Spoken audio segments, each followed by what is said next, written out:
Chegamos ao capítulo 17 dessa nossa obra-prima No Mundo Maior. Que gostoso é acompanhar o André nesses aprendizados que ele está fazendo sobre os processos da mente e os processos de loucura. Que importante a gente aprender, inclusive como viver melhor aqui na Terra para não cair num processo desse de loucura.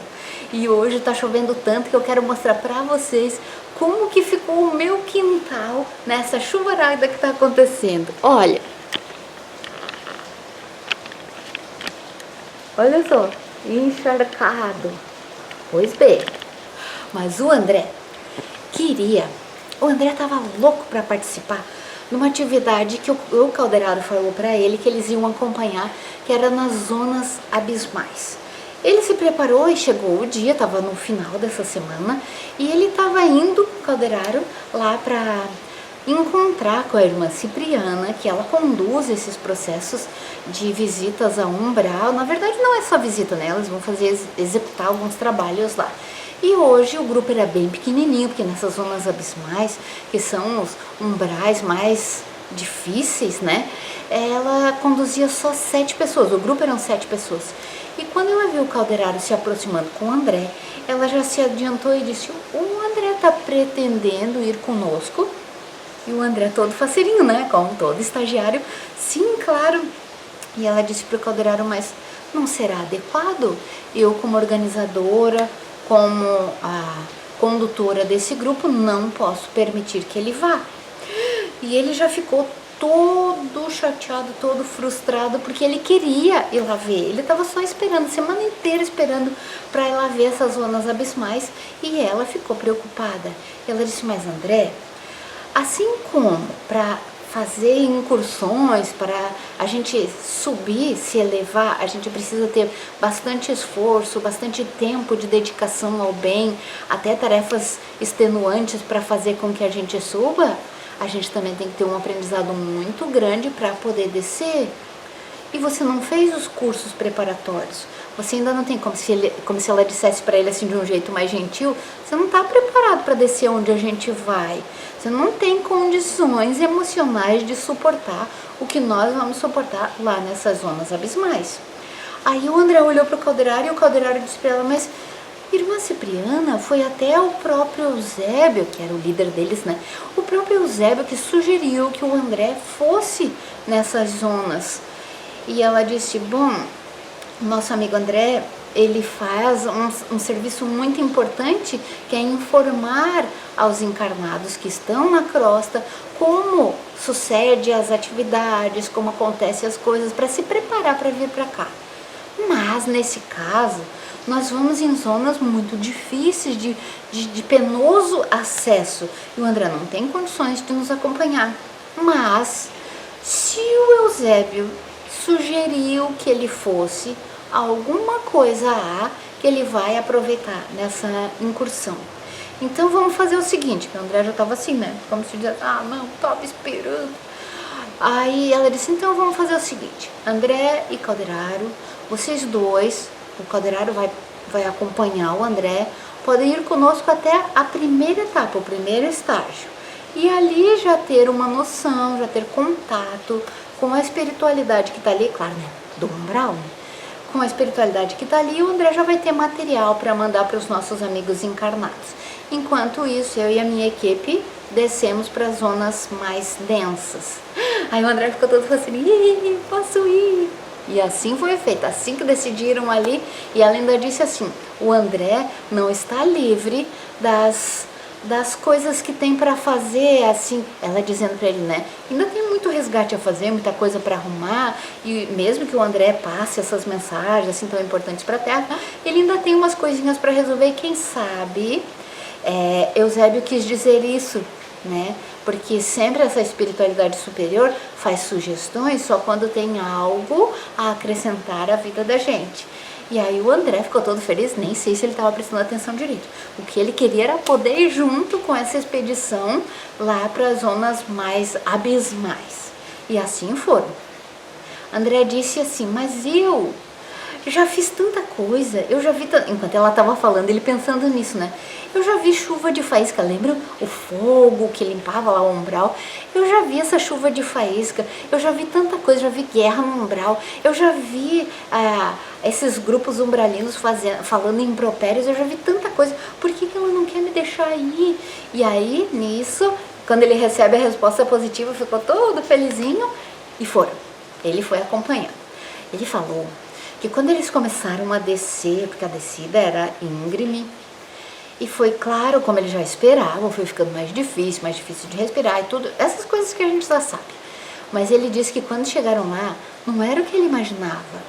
Eles encontraram quilômetros de pessoas, era lotado, gente brigando, gente falando impropério, gente fazendo de tudo quanto é coisa, e ele disse que era aqui como se fosse separado por grupos assim, grupo dos invejosos, grupos dos raivosos, grupo dos sensualistas, grupo dos mentirosos, e ele disse que eles andaram por quilômetros, eles volitavam, né? Andaram por quilômetros ali junto com essas pessoas. E aí ele disse, nossa, mas eu tô vendo muita gente volitando por aqui. E a cabeça dele fervilhando de pergunta, né? E ele falou pro caldeirado, pensou, né? Não vou fazer muita pergunta agora porque não é adequado. Mas na primeira oportunidade ele já falou pro caldeirado, mas essas pessoas aqui estão volitando, mas como? Aí o caldeirado respondeu para ele, volitar depende de inteligência e não de amor no coração. Lá na colônia, os espíritos são estimulados a não volitarem para não humilhar e não ferir aqueles que estão na colônia e que não conseguem fazê-lo. Então é por amor que não se volita por lá. Mas aqui no umbral, essas pessoas não têm amor no coração, essas pessoas são egoístas. Olha, a maior parte do umbral, a maior parte do umbralino, aquele que habita o umbral, são egoístas. E é por isso que estão lá. Então, o caldeirado disse para o André, a maior parte desses que estão aqui nem percebe a nossa presença, porque são muito interessados nos seus próprios casos e também volitam com grande facilidade porque tem bastante inteligência. Aprende o processo rápido e usa. Então, o André contou que era impressionante o número de grupos que volitavam por lá. E ele falou assim, parecia um bando de corvos, porque era muito escuro, energia muito densa, muito escura. E sabe onde que ele percebeu isso? Porque ele não pôde descer com o grupo lá com a Cipriana, então ele ficou no primeiro estágio, conforme ela tinha combinado. Eles andaram por quilômetros e quilômetros. Na primeira descidinha, ele já ficou ali com o caldeirado se comprometeu de ficar junto com ele, para que ele não se perdesse ou não fosse atacado, coisa assim. O caldeirado tinha uma energia maior, melhor, ele era mais elevado, né? Então ficou ali acompanhando o André e o grupo desceu. Zonas abismais, então você pode imaginar que a descida era íngreme e penosa. Então, caldeirado e André pararam ali e é claro que o André foi fazer as suas observações.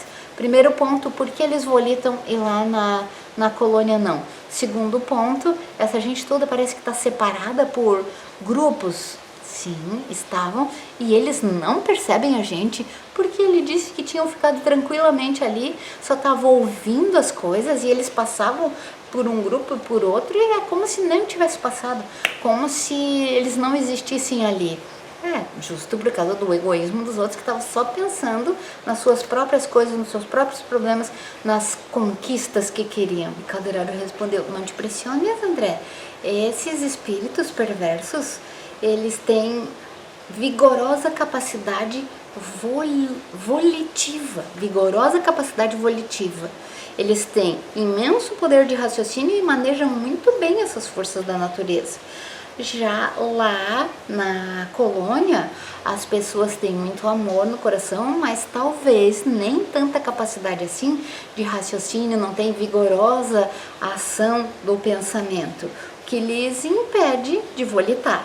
E aqui o que impede são grandes ascensões. Eles volitam, mas rasteiro, não sobem, não fazem grandes voos. E o que ele quis dizer, olha bem, os corvos voam baixo, procurando os detritos, enquanto as andorinhas voam alto, buscando a primavera. Ah, ele fala tão bonito, né? Pois é. Mas o André tinha outra pergunta. E aí ele olhou toda aquela gente lá, parecia que não aparecia ninguém, né? De autoridade ou de socorro e tal. Daí ele perguntou assim pro caldeirado: mas essa gente toda, eles ficam desamparados, entregues a si mesmo? E o caldeirado responde: não, André, claro que não. Funcionam por aqui inúmeros postos de socorro e variadas escolas em que muita gente pratica a abnegação. Então, muitos voluntários, muita gente que vem ali para ajudar mesmo. Acontece que a ajuda só pode ser feita de acordo com a capacidade de recepção de cada um desses aqui. E como eles são muito egoístas e estão pensando só neles, pouca coisa pode ser feita, né? Por eles, pela ascensão deles, porque de verdade a gente só sobe, a gente só evolui quando quer, quando a gente quer melhorar. E olha o que ele falou, eu achei tão bonito isso. As regiões inferiores jamais estarão sem enfermeiros e sem mestres, porque uma das maiores alegrias dos céus é a de esvaziar os infernos. Olha que lindo! Uma das maiores alegrias dos céus é esvaziar os infernos. Inspirador, né? E as dúvidas continuavam. Aí ele perguntou pro caldeirado: e quanto à subsistência deles? Como é que eles ficam?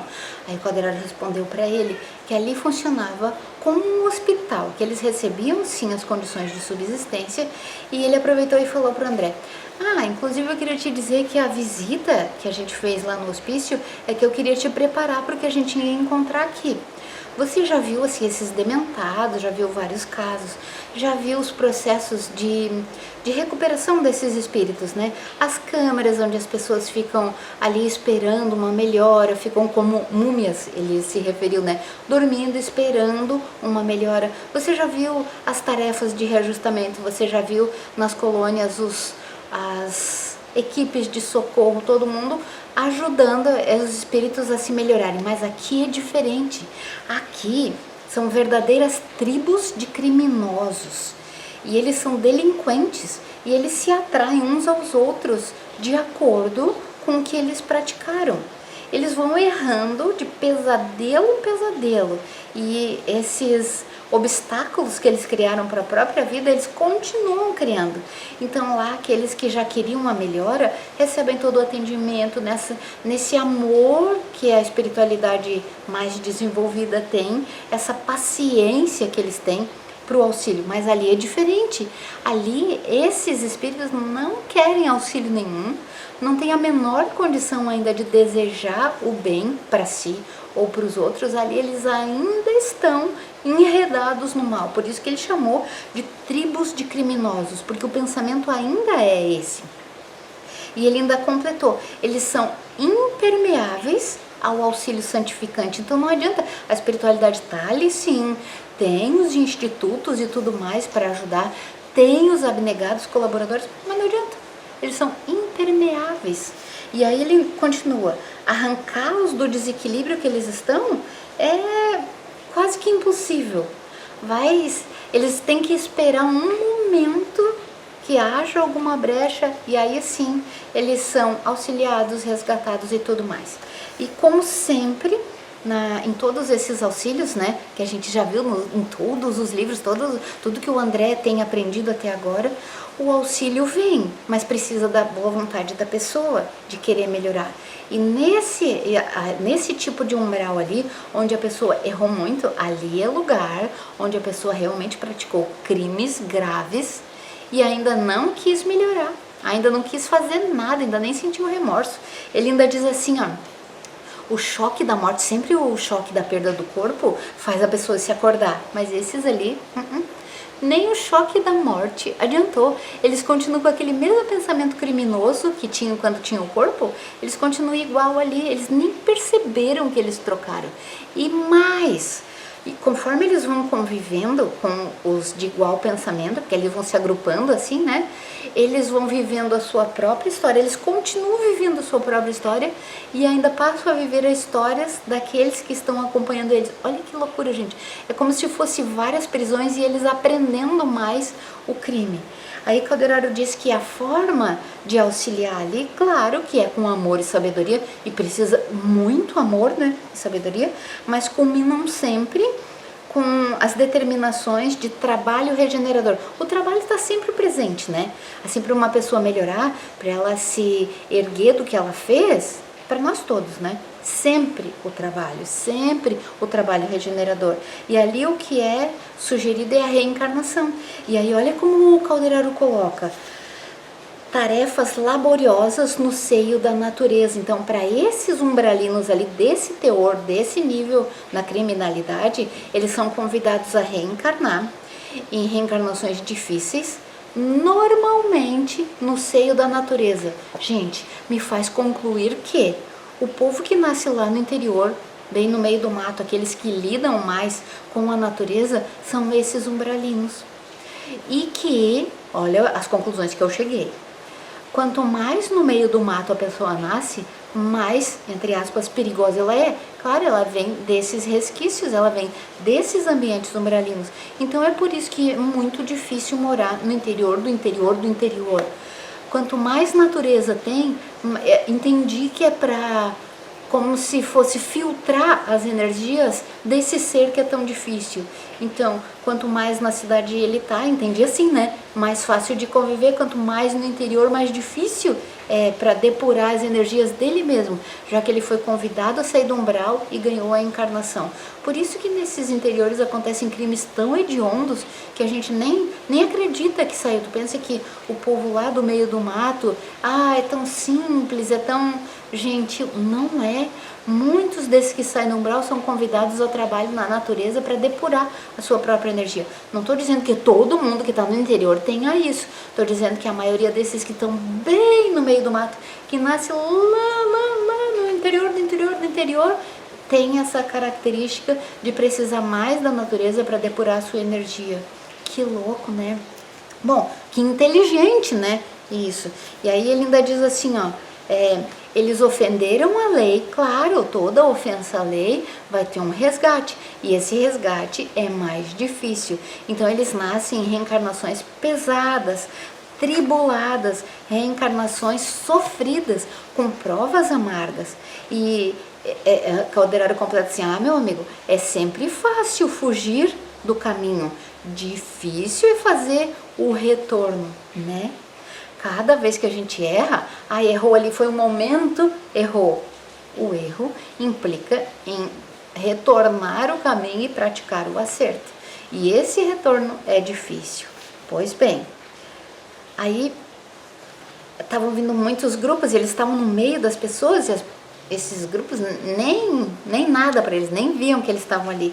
Aí Calderaro ainda falou para ele assim: se quiseres, meu amigo, podes entrar em relação com a história de alguns deles ali, entrar no pensamento deles e sonda a mente, escolhe um ali, sonda a mente dele para ver como eles ainda estão enredados no crime. É como se eles estivessem ainda vivendo na terra, praticando aquele mesmo crime ou aqueles crimes que eles praticaram. E aí ele sintonizou com um e não conseguiu ir mais. Ele foi um pedacinho da história e não conseguiu ir mais. Sabe por quê? O homem tinha assassinado a esposa e ele ainda continuava com esse pensamento. E ainda pensava, não tinha remorso, não tinha arrependimento, nada. E ele ainda pensava, se eu encontrasse com ela de novo, fazia de novo. Olha que loucura. Literalmente, que loucura. E daí André se assustou. E nisso veio volitando um grupo deles, e André, percebendo assim os pensamentos de cada um, eles eram aqueles que tinham ganhado muito dinheiro aqui na Terra, só tinham pensado em amontoar dinheiro, não construíram nada, não fizeram a esperança, não ajudaram ninguém, nem os seus funcionários, nada. Mentes brilhantes para conquista, para os negócios, para angariar mais fundos, para fazer mais por eles. Não fizeram nada por ninguém, não arrumaram nada de situações, ficaram só nisso. E ali continuavam, encontrando meios, é como se eles estivessem em reuniões empresariais, encontrando meios de ganhar mais dinheiro para fazer nada. Continuava igual. Aí o André, naquele impulso de fazer o bem, foi tentar falar com eles, daí o Calderaro disse para ele: que fazes, meu amigo? Seria inútil, é impossível reajustar num momento apenas com palavras, tantas mentes em desequilíbrio cruel. É impossível. Daí ele disse, vamos. Impulsionando-me para frente, concluiu, vamos. Consumiria muitas semanas aqui para conhecer a paisagem de dor de cada um desses grupos. Vamos para frente. Um beijo para você e até o próximo capítulo, onde o André vai conhecer mais uma parte dessas cavernas, dessas zonas abismais onde ele está perambulando.